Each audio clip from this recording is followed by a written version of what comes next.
হাতিবাগানের school থেকে পাশ করার পর স্নাতকে তৎকালীন প্রেসিডেন্সি কলেজে ভর্তি হন বুদ্ধদেব ভট্টাচার্য। সেই সময় থেকেই রাজনৈতিক জীবনের শুরু। পরে কলকাতা বিশ্ববিদ্যালয়ে স্নাতকোত্তরে ভর্তি হন তিনি। ৬৬ সালে প্রথম পার্টির সদস্য হন বুদ্ধবাবু।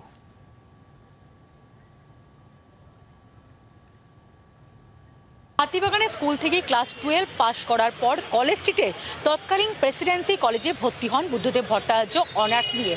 এই কলেজে যখন তিনি পড়ছেন সেই সময় প্যারিস ফ্রান্সে ছাত্র রাজনীতিতে একেবারে উত্তাল এবং সেই সময় একেবারে রাজনৈতিক জীবনে জড়িয়ে পড়েন বুদ্ধদেব ভট্টাচার্য, রাজনৈতিক জীবনে হাতেখড়ি যেটা বলা যায়।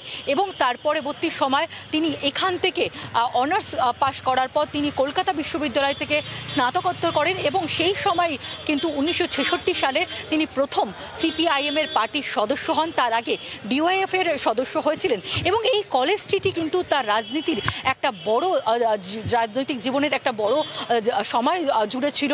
কারণ এখানে যখন তিনি পড়াশোনা করছেন সেই সময় কলেজ স্ট্রিট থেকে এই কফি হাউস, সেখানে রাজনৈতিক জীবনের আড্ডা, রাজনৈতিক জীবনের যাবতীয় চর্চা কিন্তু এখান থেকেই তিনি করতেন বলেই খবর। ক্যামেরা পার্সন অরিন্দমের সঙ্গে পিয়ালি মিত্র, জি24 ঘন্টা, কলকাতা। বাংলার আওয়াজ, বাঙালির আবেগ, জি24 ঘন্টা।